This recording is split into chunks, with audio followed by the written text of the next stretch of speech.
Yo, what up? My name Meek Mill, and this is Voices.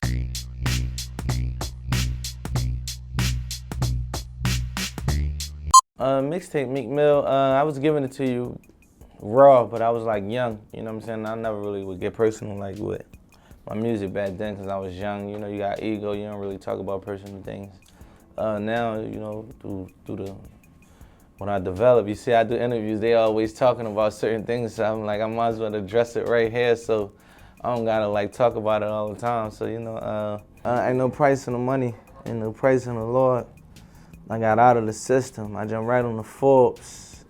You know, I'm just talking like when I was like, I came from the streets and being like on like wanted lists or something like, or being like having mug shots to being on the cover of magazines, and you know, that's what we always dreamed of, you know what I'm saying? It's like, and when I'm speaking on like the price of being great, I'm talking about like being the one that gotta provide for a whole family tree of people, or gotta represent a whole city, or gotta be betrayed because it's hard to tell who really like you because of success, because everybody's so nice and everybody got motives. I'm gonna say everybody, but a lot of people got motives and stuff that come with the price of being great. Like even with LeBron or for say Floyd Mayweather, they gotta work hard, you know what I'm saying? And at the same time too, they got a role to play home with their family. They gotta take care of people. And, you know, it's a lot that come with it, and people only see the good side sometimes. It was one night in the studio by myself. I just talked about the way people make me feel, you know? I come from a Purple Heart place where like if I get on, I bring the whole squad with me type. If I ride with you, I ride or die with you no matter what the situation. It could be 2 on 100. I just ride like that, you know what I'm saying? And people ain't built the same way as me, and through growing up in the world, I figured that out.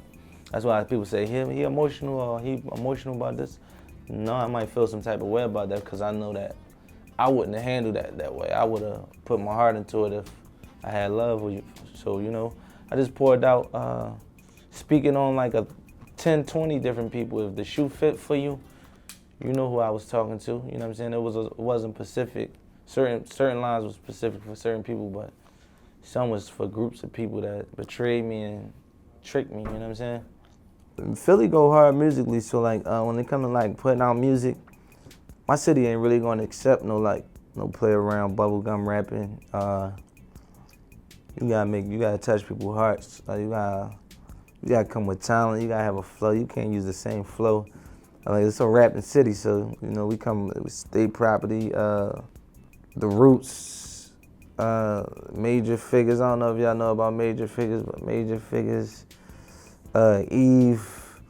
These are like real rappers, so you know they don't really accept in my city well if you ain't coming with that fire. So I feel like the first step of criticism is like my city when I come out with music, and this time the way I came with the music, I wanted to come with, I didn't care about numbers and stuff like that. I always wanted to do good. I would always have platinum CDs, but I wanted to like touch my core fan base in my city where I come from and just do it for them at this point, because they're the people that stayed down with me. My city is where I started from before y'all ever heard of me in different states. I was like basically famous in my city for like 3 years. Nobody knew me anywhere else, but my whole city was behind me. So, you know, I'm doing it for them. It means a lot to me.